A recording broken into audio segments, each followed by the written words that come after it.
Electrostatics of conductors and dielectrics.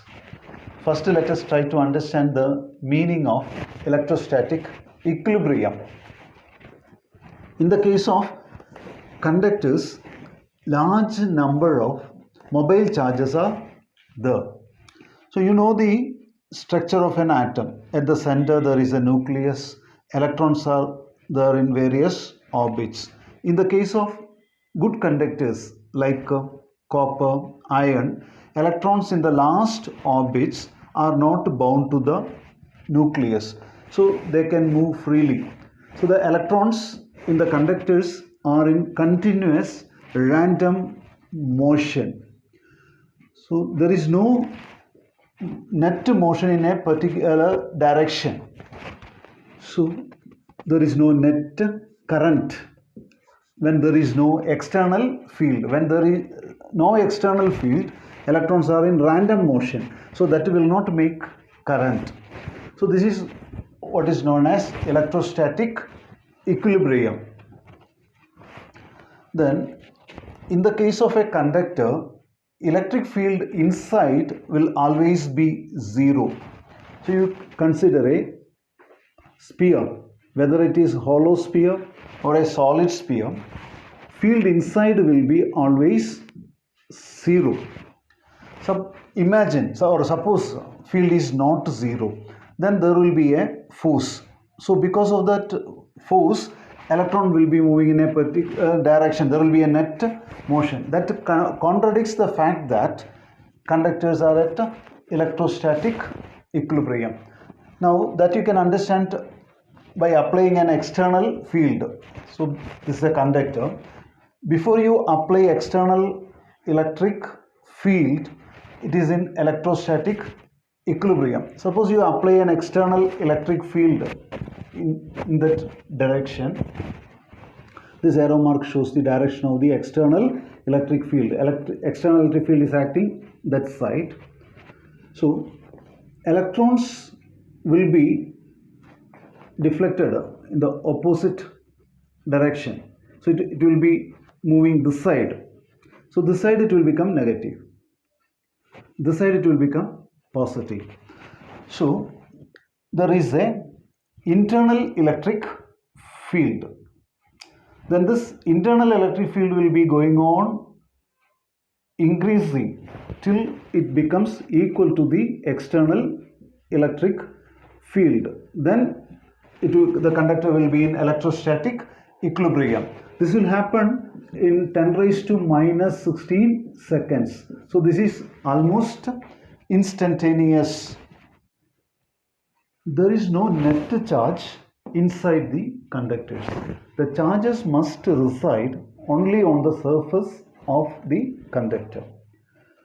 So that we can understand by applying Gauss law. According to Gauss law, total flux of the electric field over a closed surface is equal to 1 by epsilon 0 times the net charge. You consider an arbitrarily shaped conductor.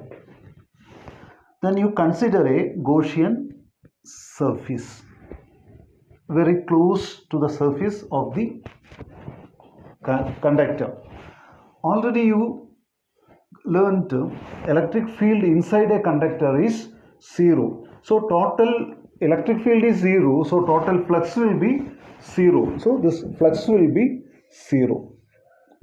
That means charge should be zero. Net charge inside a conductor should be zero. Even if you keep a charge, immediately it will come to the surface. Electric field outside a conductor is perpendicular to the surface of the conductor.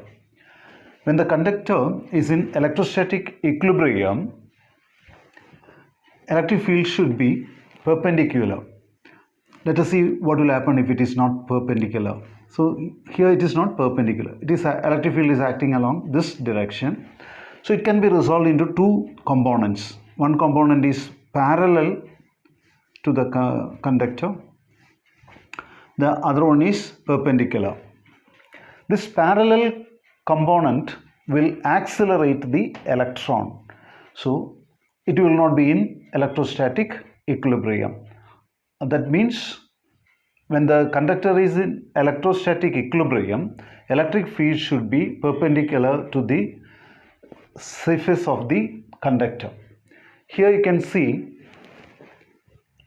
the electric field is perpendicular to the surface. So here it is 90 degree.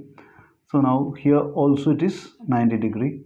So always electric field will be perpendicular to the surface when the conductor is in electrostatic equilibrium. Electric field outside the conductor has a magnitude of sigma by epsilon 0, where sigma is the surface charge density. Now let us see the proof. Here there is a conductor carrying charge.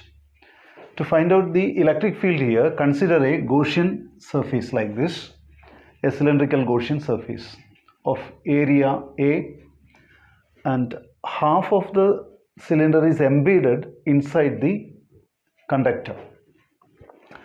Now, electric field is always normal or perpendicular to the surface. So, electric flux passing through the curved surface is 0. There is no electric flux passing through this curved surface. Then inside the conductor, electric field is 0. So there is no flux through this bottom surface also. That means electric flux is passing over this top surface.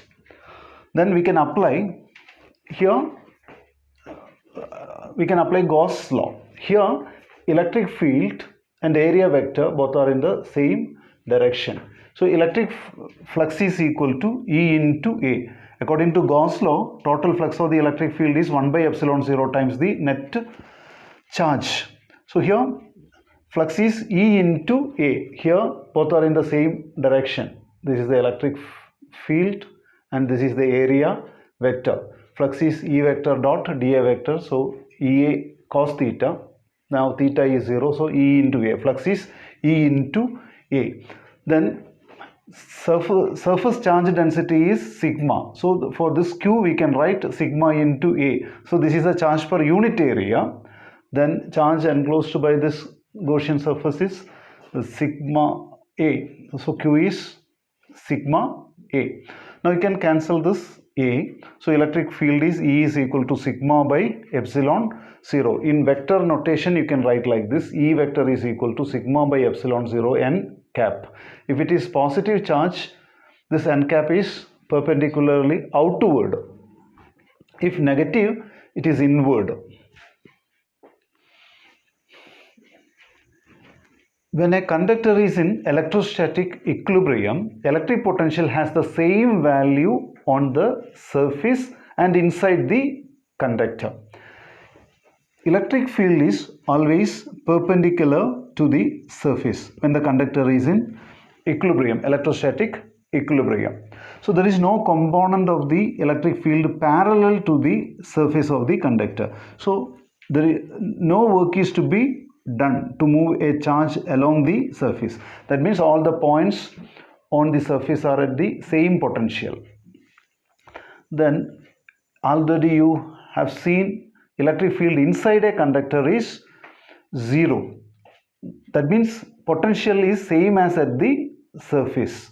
So when a conductor is in electrostatic equilibrium, it is at equipotential. All the points will be at the same potential. Thank you for watching the video.